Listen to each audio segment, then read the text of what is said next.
Para nabi dan rasul yang dikenal adalah 25 nabi dan rasul. Dan dari 25 nabi dan rasul, rasul pertama ataupun nabi pertama adalah Abul Bashar, bapak seluruh manusia, Adam alaihi salatu wassalam. Inilah yang kita akan kisahkan pada pagi hari ini. Sebelum saya kisahkan tentang kisah Adam, tentu sebelumnya Allah subhanahu wa ta'ala telah menciptakan makhluk pertama namanya Arsy. Karena sebelum Arsy diciptakan, tidak ada zat kecuali Allah subhanahu wa ta'ala saja. Baru kemudian Allah subhanahu wa ta'ala ciptakan makhluk pertama, dan itulah makhluk yang paling besar yang disebut dengan Arsy. Walaupun ada perbedaan di antara para ulama, mana yang lebih dahulu ciptaan Allah, qalam ataukah Arsy? Tapi para ulama akidah mengatakan bahwa makhluk yang pertama kali diciptakan adalah Arsy, kemudian qalam. Baru setelah Allah subhanahu wa ta'ala menciptakan Arsy-nya, kemudian setelah itu menciptakan qalam, dan Allah berfirman kepada qalam, catatlah segala sesuatu yang akan terjadi sampai kiamat dibangkitkan. Maka qalam pun kemudian mencatat seluruh takdir. Tidak ada satupun kecuali berdasarkan takdir Allah subhanahu wa ta'ala. Kemudian setelah qalam tidak lagi mencatat karena kehabisan tinta dan telah kering, maka catatan itu diletakkan di Lauhil Mahfuz, yang kemudian Allah subhanahu wa ta'ala memerintahkan para malaikat untuk menjaganya. Dari sinilah kemudian Allah subhanahu wa ta'ala menciptakan langit dan bumi, dimulai dari hari Ahad dan diakhiri pada hari Jumat. Hanya 6 hari: Ahad, Senin, Selasa, Rabu, Kamis, Jumat. Maka Allah subhanahu wa ta'ala menyelesaikan penciptaan langit dan bumi dalam tempo yang 6 hari ini, dan selesai penciptaan keduanya di hari Jumat, sebagaimana Allah juga akan menghancurkan di hari Jumat, karena kiamat itu tegak di hari Jumat. Barulah kemudian Allah subhanahu wa ta'ala menciptakan makhluk-makhluk yang lainnya, gunung, sungai, pohon, dan begitu seterusnya. Ma'asyiral muslimin yang dimuliakan Allah subhanahu wa ta'ala, maka ketika itulah Allah subhanahu wa ta'ala menciptakan makhluk pertama, namanya malaikat, dan malaikat adalah tentara-tentara Allah. Kemudian setelah Allah menciptakan malaikat, maka Allah ciptakan jin. Jin inilah yang pertama kali menghuni bumi.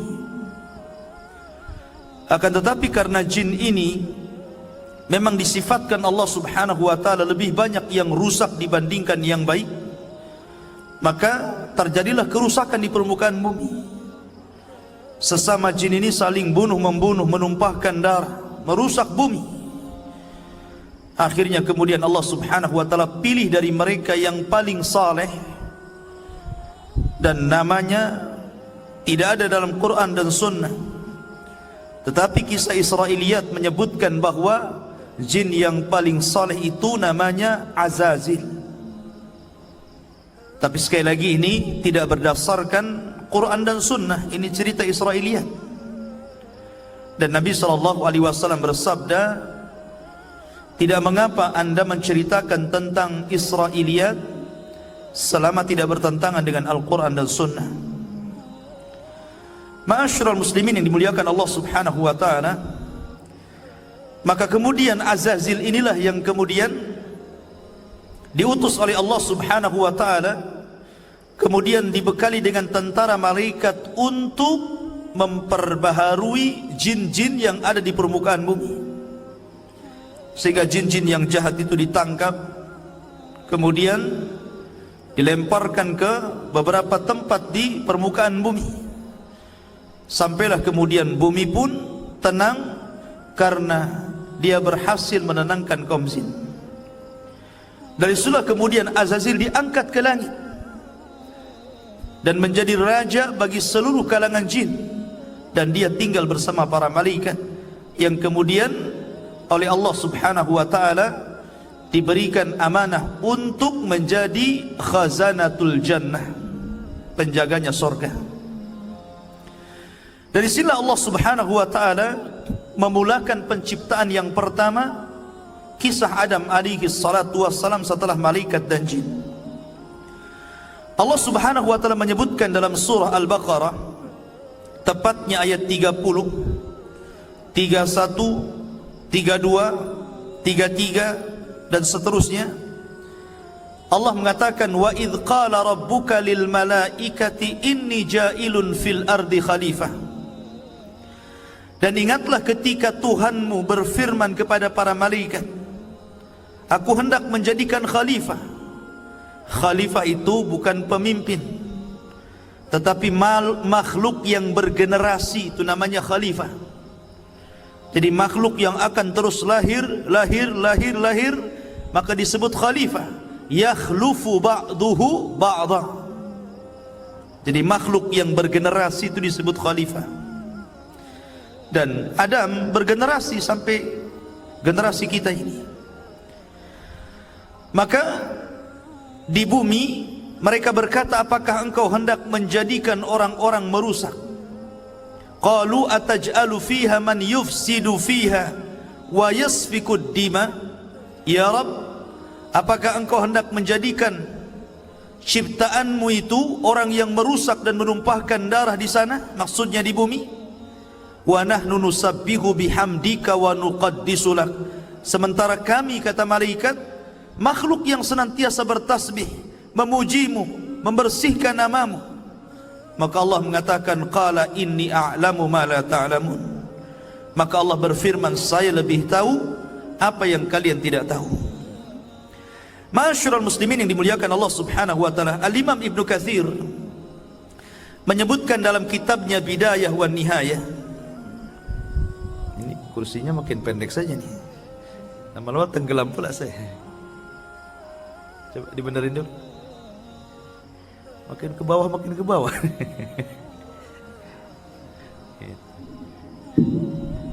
Lama-lama tinggal kepalanya ya.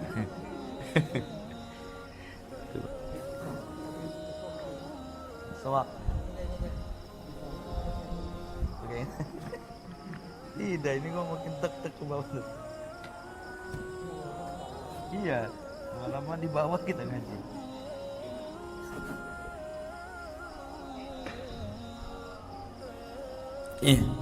Saya ulangi. Al-Imam Ibnu Katsir rahimahullahu taala menyebutkan dalam kitabnya Bidayah wan Nihayah sebuah riwayat dari Abi Musa Al-Asy'ari radhiyallahu anhu.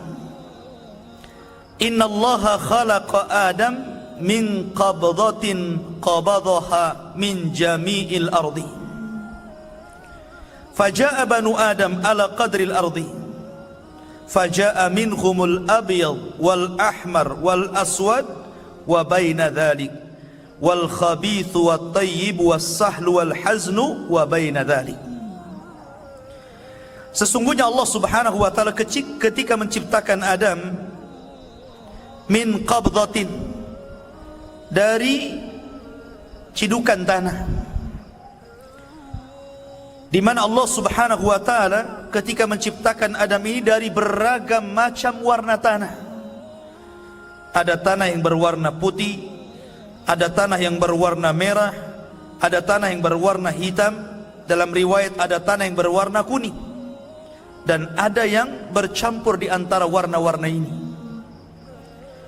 Dari sinilah kata para ulama, maka perbedaan warna-warna dari keturunan Adam alaihi salatu wassalam, karena memang bahan baku Nabi Adam sendiri dari berbagai macam warna. Jadi kalau yang kulit hitam, ya dari tanah hitam. Kalau kulit putih, tanahnya putih. Kalau kulitnya kuning, tanahnya kuning. Kalau kemudian belang-belang, ya mungkin campuran, kan begitu ya. Artinya bahwa Allah subhanahu wa ta'ala menciptakan dari berbagai macam warna tanah, dan itulah menjadi keturunan Banu Adam. Kemudian di antara tanah yang diambil untuk menciptakan Adam itu ada yang al-khabith, ada jelek tanahnya. Wa tayyib, ada tanah yang baik. Was-sahlu, ada yang mudah diambil. Wal haznu, ada yang susah. Dan ada yang bercampur semuanya. Dari sini pula kemudian di antara turunan Adam ada yang jahat, ada yang baik, ada yang keras kepala, ada yang muda, ada yang lembut, begitu kan? Jadi semua ini prosesnya kembali kepada proses ketika Allah menciptakan Adam alaihi salatu wassalam. Ma'asyiral muslimin yang dimuliakan Allah subhanahu wa ta'ala, di antara kisah pengambilan tanah itu, Allah subhanahu wa ta'ala pertama kali mengutus malaikat Jibril. Jadi Allah itu utus malaikat Jibril untuk mengambil tanah yang ada di bumi. Tapi bumi menolaknya dan berlindung kepada Allah subhanahu wa ta'ala dari Jibril agar dia jangan sampai mengambil tanahnya. Akhirnya Jibril pun tidak bisa dan kembali kepada Allah. Kemudian Allah subhanahu wa ta'ala mengutus Mikail. Sama bumi pun berlindung kepada Allah dari Mikail dan tidak diizinkan untuk mengambil tanahnya. Akhirnya Allah subhanahu wa ta'ala mengutus malakul maut, malaikat kematian. Ketika kemudian bumi berlindung kepada Allah subhanahu wa ta'ala, maka malaikat maut pun mengatakan, wa ana a'udzu billahi an arji. Sebagaimana engkau berlindung kepada Allah agar aku tidak mengambil tanahmu, maka aku pun berlindung kepada Allah, aku tidak akan kembali kepada Allah sampai ku ambil tanahmu. Akhirnya berhasillah malaikat maut mengambil berbagai macam tanah yang disebutkan di atas, kemudian diangkat ke langit. Dari tanah ini kemudian akhirnya Allah subhanahu wa ta'ala menciptakan dengan kedua tangannya. Ada hikmah kenapa Allah subhanahu wa ta'ala menciptakan dengan kedua tangannya, dan kedua tangan Allah kanan. Kedua tangan Allah itu kanan, tidak ada kiri dan kanan, lain dengan makhluk. Kalau makhluk ada tangan kanan, ada tangan kiri. Dan ketika kita sebut bahwa Allah memiliki tangan, tentu yaliku bijalalihi, yang sesuai dengan keagungannya. Laisa kamislihi syai'un wa huwas samiul basir. Allah tidak sama dengan makhluknya, karena dia zat yang maha mendengar lagi maha melihat. Dan kita harus menetapkan bahwa Allah punya tangan. Jangan mentakwil seperti sebagian kelompok yang mentakwil sifat-sifat Allah dengan mengatakan bahwa kalau Allah punya tangan berarti Allah sama dengan makhluknya, sehingga kita harus mentakwil tangan dengan kekuasaan. Hakikatnya orang yang mentakwil, ikhwan, dia telah mentashbih, dia telah menyerupakan. Ketika mereka mentakwil makna, sebelumnya kan dia serupakan Allah dengan makhluknya. Dia bayangkan dulu, nih Allah kalau punya tangan sama dengan makhluk, berarti dia membayangkan dulu Allah sama dengan makhluk. Baru kemudian mereka takwil, maknanya ditakwil. Intinya bahwa Adam diciptakan dengan kedua tangan Allah, dan kedua tangan Allah kanan. Dan ini ada hikmah kenapa Allah ciptakan Adam dengan tangannya, supaya iblis tidak bisa sombong di hadapan Adam. Karena iblis tidak diciptakan dengan tangan Allah. Iblis itu diciptakan dari ujung nyala api. Ma'asyiral muslimin yang dimuliakan Allah subhanahu wa ta'ala, maka kemudian ketika Allah subhanahu wa ta'ala menciptakan Adam, Allah mulai membentuk Adam alaihi salatu wassalam dengan sebaik-baik bentuk yang tidak sama dengan makhluk yang lainnya. Makanya Allah subhanahu wa ta'ala mengatakan, laqad khalaqnal insana fi ahsani taqwim. Sesungguhnya Allah menciptakan manusia itu sebaik-baik bentuk. Ada yang mengatakan sebaik-baik bentuk itu karena manusia itu memiliki dua tangan dan dua kaki, dan dengan kedua kakinya dia bisa berjalan dengan tegap. Tidak ada makhluk yang bisa berjalan dengan tegap kecuali manusia. Kalau kita melihat hewan, ada yang berjalan dengan perutnya seperti ular, dia berjalan dengan perutnya. Ada makhluk yang berjalan dengan keempat kakinya. Oke, Ustadz, bagaimana dengan kera, dengan monyet? Sama, monyet pun kalau lagi lari pakai 4 juga, kecuali monyet yang terlatih disuruh jalan sebentar saja, ujung-ujungnya kalau lari pakai tangan juga. Ada yang mengatakan fi ahsani taqwim itu sebaik-baik bentuk, karena manusia itu walaupun dengan kedua kaki bisa tegap dia. Ada yang mengatakan fi ahsani taqwim itu karena hanya manusia yang paling lengkap ciptaannya dibandingkan seluruh makhluk-makhluk yang Allah ciptakan. Lah ketika Allah Subhanahu wa taala mulai menciptakan Adam alaihi salatu wassalam, dibentuknya sedemikian rupa, maka Allah Subhanahu wa taala membiarkan Adam yang belum ada ruhnya itu. Ada yang mengatakan selama 40 tahun dibiarkan. Artinya sampai betul-betul mengering. Lah dari sila kemudian ketika malaikat melihat Allah Subhanahu wa taala menciptakan makhluk yang gharib bagi mereka, aneh bagi mereka, di sinilah malaikat datang menghadap Allah dan mengatakan, ataj'alu fiha man yufsidu fiha wa yasfikud dima wa nahnu nusabbihu bihamdika wa nuqaddisu lak. Ya Rabb, apakah engkau akan mengulang 2 kali menciptakan makhluk yang akan merusak bumi, menumpahkan darah, sementara kami adalah makhluk yang terus bertasbih memuji kamu? Kenapa malaikat ngomong seperti ini? Karena malaikat punya pengalaman dengan bangsa jin. Sebelum Adam diciptakan, Allah menciptakan jin, dan jin itulah yang merusak bumi, yang menumpahkan darah sesama mereka, sehingga malaikat kemudian mentertibkan mereka. Karena malaikat punya pengalaman dengan jin, makanya dia kemudian datang menghadap Allah dan bertanya, ya Rabb, apakah engkau akan menciptakan makhluk lagi yang akan merusak dan menumpahkan darah? Tapi malaikat tidak tahu yang gaib. Makanya Allah Subhanahu wa taala mengatakan, inni a'lamu ma la ta'lamun.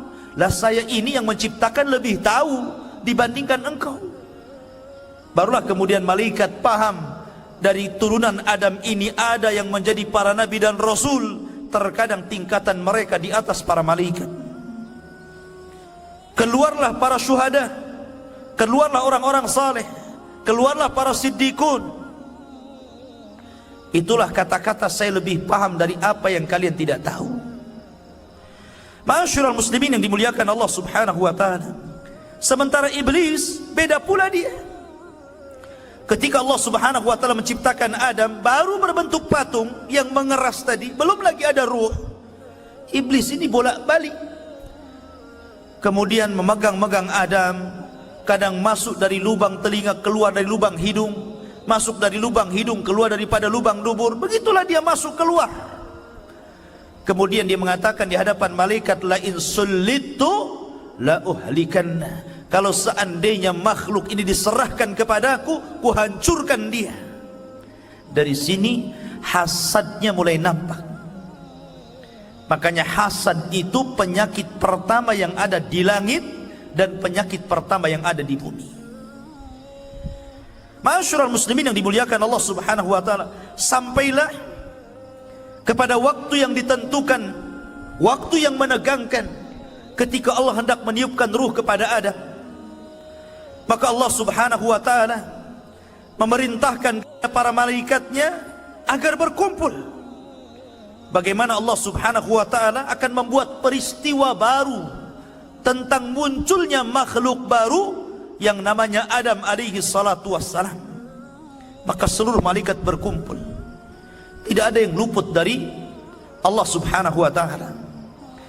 Mulailah kemudian Allah Subhanahu wa taala meniupkan ruh kepada Adam alaihi salatu wassalam. Baru saja ruh itu kemudian sampai di tenggorokan, maka Adam alaihi salatu wassalam tiba-tiba bersin.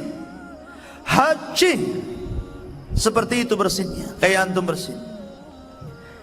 Maka malaikat mengatakan, qul alhamdulillah, katakan ya Adam alhamdulillah. Itu ruh baru sampai di tenggorokan tuh, dia bersin.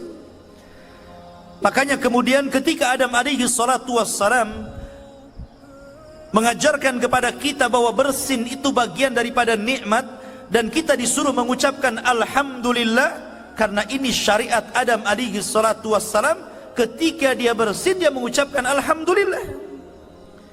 Maka kemudian Adam pun diperintahkan mengucap alhamdulillah.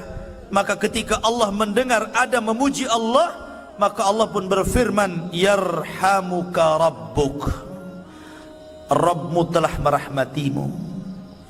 Makanya kalau seandainya ada orang bersin alhamdulillah, kita jawab yarhamukallah. Masyarul muslimin yang dirahmati Allah subhanahu wa ta'ala. Kemudian ketika ruh terus masuk ke dalam jasad Adam alaihi salatu wassalam, dan mata pun sudah mulai melihat, rupanya Adam alaihi salatu wassalam berada di sorga. Dilihatnya ada buah-buahan dan dia pun lapar. Padahal ruhnya belum sampai di kaki. Ruhnya itu belum sampai di kaki, tapi tangannya sudah mulai mengambil-ngambil makanan-makanan yang ada di sorga. Macam mana bisa bergerak? Ruhnya belum sampai di kaki. Makanya Allah subhanahu wa ta'ala berfirman dalam surah Al-Anbiya, khuliqal insanu min ajalin. Diciptakan manusia itu suka tergesa-gesa. Karena Nabi Adam alaihi salatu wassalam belum sempurna, ruhnya sudah tergesa-gesa ingin makan tuh. Makanya kalau soal makanan tergesa-gesa biasanya. Karena Nabi Adam alaihi salatu wassalam sudah mencontohkan bagaimana tergesa-gesanya Adam ketika melihat makanan yang ada di sorga. Maka ketika Adam subhanallah ruhnya sempurna, dari setelah kemudian Adam langsung memakan buah sorga. Dan seluruh buah sorga dihalalkan untuk dimakan, kecuali satu, nanti kisahnya. Maka ketika Adam alaihi salatu wassalam sempurna menjadi manusia, birruhi wal jasad, ada ruh ada jasadnya, disitulah Allah subhanahu wa ta'ala memerintahkan malaikat untuk sujud kepada Adam. Maka Allah subhanahu wa ta'ala menggambarkan bagaimana malaikat ini tunduk patuh akan perintah Allah dan menghormat kepada Adam. Allah mengatakan, fasajadal malaikatu kulluhum ajma'un. Seluruh malaikat, bayangkan, tidak ada satupun malaikat yang luput. Seluruh malaikat sujud kepada Adam. Rupanya dari seluruh malaikat ini ada satu makhluk, dia berdiri saja, dia tidak mau sujud, bahkan dia cenderung sombong. Kemudian makhluk ini ditanya oleh Allah subhanahu wa ta'ala, lima, kenapa engkau tidak sujud? Lima khalaqtu biyadai, terhadap makhluk yang aku ciptakan dengan kedua tanganku. Maka mulailah kemudian makhluk ini berargumen di hadapan Allah. Dia mengatakan, ya Rabb, ana khairun minhu, khalaqtani min nar wa khalaqtahu min tin. Rabb, saya kan lebih baik daripada dia. Aku diciptakan dari api, sementara dia dari tanah. Lihat, ini kias yang batil, kias iblis, kias yang batil. Bagaimana mungkin kemudian dia mengatakan bahwa api lebih baik daripada tanah? Dari mana dia tahu bahwa api lebih baik daripada tanah? Justru kita katakan tanah lebih baik daripada api. Apalagi Adam alaihi salatu wassalam itu diciptakan lewat kedua tangan Allah. Dan ini kemuliaan bagi Adam alaihi salatu wassalam. Dan hanya beberapa makhluk yang diciptakan langsung dengan tangan Allah saja. Pertama Adam alaihi salatu wassalam. Yang kedua apa? Yang kedua papan Taurat. Papan Taurat yang ditulis oleh Allah sendiri. Jadi satu-satunya kitab yang diturunkan dari langit yang ditulis langsung oleh tangan Allah hanyalah Taurat. Taurat. Ya. Ma'asyiral muslimin, dan juga yang kedua Adam. Adam diciptakan dengan kedua tangan Allah Subhanahu wa taala. Maka dari sini menunjukkan bahwa Adam jauh lebih mulia dibandingkan iblis. Dari situlah kemudian Allah Subhanahu wa taala marah kepada iblis. Subhanallah. Inilah maksiat pertama yang ada di langit yang dilakukan oleh iblis kepada Allah Subhanahu wa taala, menolak perintah Allah Subhanahu wa taala. Maka dari sini kemudian Allah melaknat iblis, melaknat selaknat-laknatnya, marah semurka-murkanya. Makanya Allah Subhanahu wa taala mengatakan, fakhruj minha fa innaka rajim.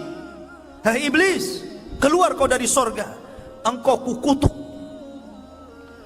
Akhirnya kemudian iblis pun dikeluarkan dari sorga dan diusir ke dunia, dikembalikan kepada asal penciptaannya, jin.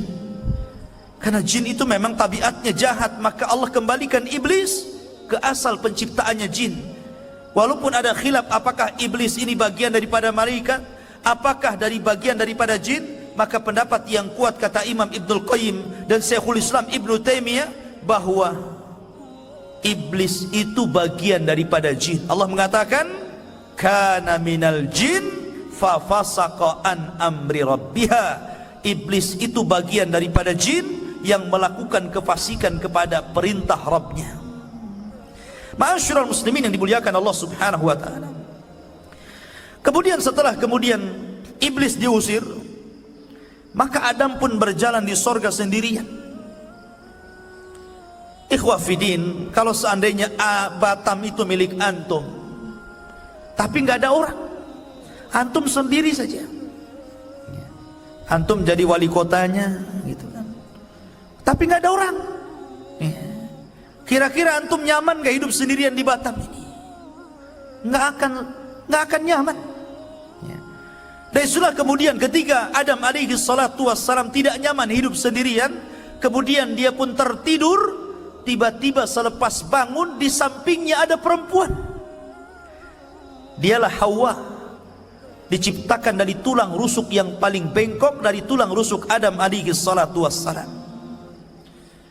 Maka Allah Subhanahu wa taala ketika telah menciptakan Hawa, maka Allah pasangkan Hawa dengan Adam. Ketika itu Allah berfirman, uskun anta wa zaujukal jannah. Masuklah wahai Adam, ajak istrimu ke dalam sorga, hiduplah di situ, makanlah sesukamu, tetapi wala taqraba hadhihi syajara. Yang penting kau jangan dekat-dekat pohon ini saja. Dari sini ikhwah fillah dimuliakan Allah Subhanahu wa taala, Allah ketika menciptakan pohon ini sebagai ujian dan ada hikmah di dalamnya. Adam ini ingat, dan Adam itu tahu bahwa pohon itu tidak boleh dimakan. Tapi Adam lupa. Adam lupa dengan perintah Allah agar jangan makan pohon itu. Akhirnya kemudian Adam pun memakan pohon itu. Kenapa Adam lupa? Ada sebuah hikmah. Karena Adam alaihi salatu wassalam atas kehendak Allah akan diturunkan ke bumi. Tetapi harus ada sebabnya. Tidak mungkin langsung diturunkan ke bumi saja, kan begitu. Harus ada sebabnya. Salah satu sebabnya Allah lupakan Adam akan perintah jangan mendekati pohon. Akhirnya dia pun mendekati pohon karena ada sebab lain, di mana iblis berhasil masuk ke dalam sorga. Dalam riwayat Israiliyat, iblis ini dia menunggang masuk ke dalam jalan darah ular. Jadi ada kisah Israiliyat, ada ular yang selalu masuk keluar sorga. Iblis kan sudah diusir dari sorga, dia tidak bisa mungkin masuk ke dalam sorga. Tetapi iblis ini berhasil masuk sorga lewat masuk ke dalam tubuh ular itu. Apakah Allah tidak tahu? Allah tahu, nggak mungkin Allah nggak tahu. Tapi kenapa Allah biarkan iblis masuk ke dalam sorga? Sekali lagi karena ada hikmah di sini. ada hikmah yang Allah subhanahu wa ta'ala kehendaki, maka iblis pun berhasil masuk ke dalam surga. Maka kemudian dia pun menjelma sebagai manusia, karena memang iblis itu bisa tasyakul, jin itu bisa berbentuk siapapun sesuai kehendaknya. Dia bisa berbentuk manusia, sama dengan malaikat bisa tasyakul. Maka kemudian dia datang kepada Adam seolah-olah penasehat, seolah-olah orang baik, dan mengatakan, wahai Adam, kenapa Allah subhanahu wa ta'ala melarang tidak boleh mendekati pohon ini kecuali karena ada dua perkara, antakuna malakaini au takuna minal khalidin. Boleh jadi kalau engkau memakan buah larangan ini, kalian berdua akan Allah jadikan malaikat, atau Allah akan kekalkan di sorga. Allah tidak mau engkau kekal di sini. Akhirnya mulai goyang Adam. Ketika iblis tidak sanggup mempengaruhi Adam alaihi salatu wassalam, akhirnya dia pengaruhi lewat istrinya. Dari sinilah maka keturunan Hawa, para wanita itu lebih mudah dipengaruhi dibandingkan keturunan Adam laki-laki. Ya, jadi kalau antum tidak bisa mempengaruhi suaminya, pengaruhi istrinya. Nanti istri-istrinya itu mempengaruhi suaminya. Itu paling mudah tuh. Kompori saja istrinya, nanti suaminya terbakar tuh. Ya. Kalau Adam alaihi salatu wassalam seorang nabi pilihan, bisa terpengaruh dengan istrinya, akhirnya memakan buah larangan, maka tentu siapa kita? Kita ini hanya turunannya saja. Ma'asyiral muslimin yang dimuliakan Allah subhanahu wa ta'ala. Kemudian juga Al-Imam Ibnu Katsir rahimahullahu ta'ala dalam kitab Bidayah wa Nihayah menjelaskan bahwa Adam ini memiliki perawakan yang tinggi, sittuna dzira'an, memiliki 60 hasta. Satu hasta itu setengah meter, berarti 60 hasta berarti 30 meter. Itu tingginya Nabi Adam. Masjid ini saja nggak sampai 30 meter. Mungkin 2 kali masjid ini tingginya ya.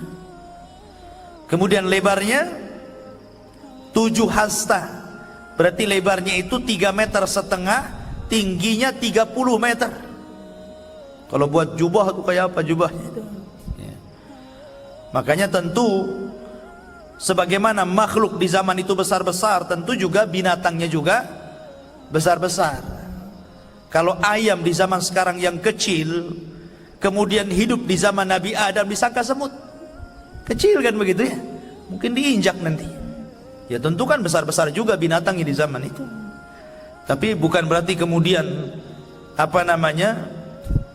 fosil-fosil yang ditemukan tentang adanya dinosaurus dan yang lainnya begitu kan, boleh jadi ya, boleh jadi tidak kan begitu. Kalau melihat postur Nabi Adam tinggi, ya mungkin binatangnya juga besar-besar kan begitu. Itu logika lah ya. Intinya bahwa Adam itu memiliki postur dan memiliki usia yang panjang.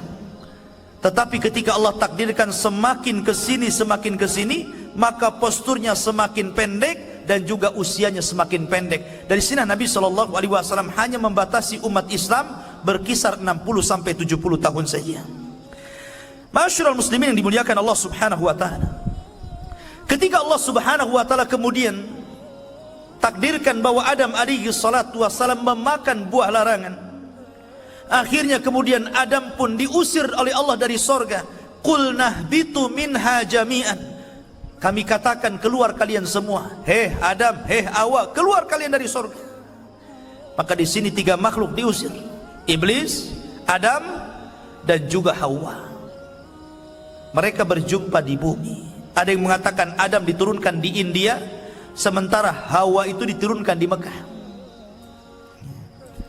Kemudian berjumpa di bukit Jabal Rahmah, bukan bengkongnya ya.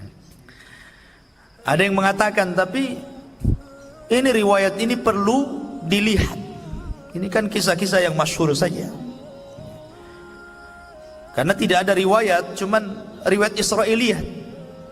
Ada yang mengatakan Adam juga meninggal di India, ada yang mengatakan di Mekah, ada yang mengatakan di Syam, Allahu a'lam ya.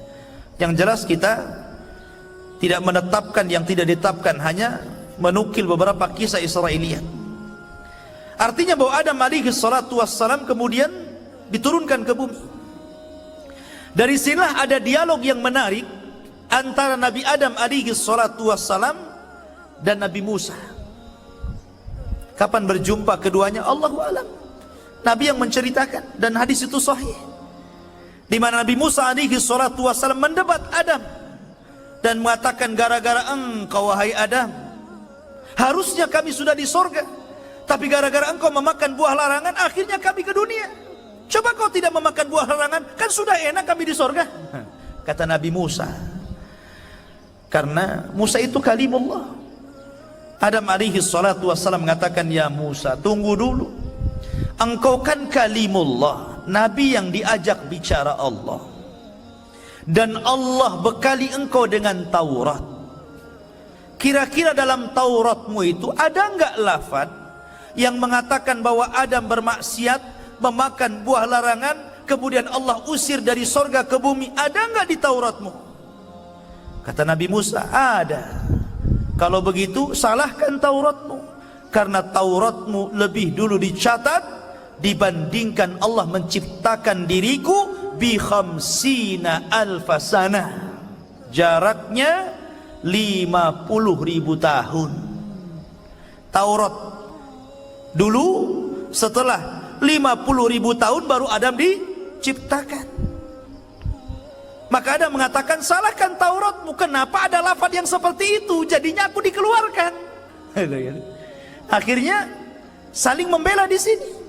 Makanya para ulama mengatakan, jangan berdalil dengan takdir. Kalau berdalil dengan takdir seperti ini, dan kita tidak tahu takdir kita apa. Karena banyak orang yang bertakdir seperti ini akhirnya. Kapan lu tobat? Nunggu takdir, Ustaz. Ya kalau nunggu takdir, kapan mau tobat, kan begitu. Taufik itu dikejar, bukan takdir. Masyarul muslimin yang dimuliakan Allah subhanahu wa ta'ala. Maka akhirnya kemudian Adam alaihi salatu wassalam ketika sampai di bumi, Adam menangis. Menangis sejadi-jadinya. Ketika itu Jibril datang dan berusaha menghibur Adam, tapi Adam tetap menangis. Menangis karena, bukan karena sedih dia diturunkan dari bumi, tidak, tapi karena menyesal karena maksiat yang dilakukan kepada Allah subhanahu wa ta'ala. Sehingga dia berdoa kepada Allah, Rabbana zalamna anfusana wa illam taghfir lana wa tarhamna lanakunanna minal khasirin. Ini doanya Nabi Adam. Tapi lihat iblis, ketika diusir dari sorga, bukannya minta maaf, bukannya minta ampun kepada Allah, malah minta yang lain pula. Dia mengatakan, fa'angdirni ila yaumi yub'atsun, ya Rabb, tangguhkan aku sampai hari kau bangkitkan.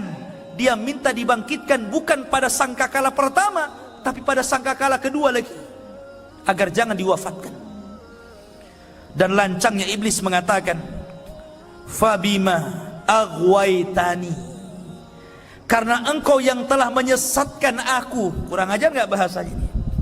Seolah Allah yang menyesatkan iblis. Dia yang sesat, dia mengatakan kepada Allah, fabima aghwaitani, karena engkau sudah menyesatkan aku. Siapa yang menyesatkan? Allah tidak menyesatkan iblis, dia sendiri yang sesat. Ya. Tapi dia mengatakan, lancangnya di hadapan Allah dan mengatakan, engkau yang menyesatkan aku, katanya. Maka tangguhkan usiaku sampai kiamat dibangkitkan. Oh, kalau gitu Allah terima. Akhirnya Allah tangguhkan iblis. Makanya iblis itu satu-satunya jin yang tidak akan pernah mati. Keturunannya bagaimana? Ya keturunannya sama dengan manusia, bisa mati. Bisa mati. Makanya kalau orang meruqyah itu terkadang bisa membunuh dengan bacaan Al-Quran. Jadi tidak semua jin, cuman mereka diberikan usia yang panjang, beda dengan manusia. Lah dari sini ikhwafidin muliakan Allah subhanahu wa ta'ala, ketika Adam sudah di bumi, Hawa sudah di bumi, dan Allah pertemukan keduanya, akhirnya kemudian diilhamkan untuk menutup aurat keduanya. Maka disinilah permulaan permusuhan antara iblis dan Adam serta anak keturunannya. Bagaimana Adam hidup bersama Hawa, kemudian bagaimana keduanya diberikan keturunan yang kita kenal dengan kisah Qabil dan Habil. Maka kita akan kisahkan di lain kesempatan. Inilah secara singkat kisah Nabiullah Adam alaihi salatu wassalam. Subhanakallah bihamdika asyhadu an la ilaha illa anta astaghfiruka wa atubu ilaik. Allahu ta'ala alam. Assalamualaikum warahmatullahi wabarakatuh.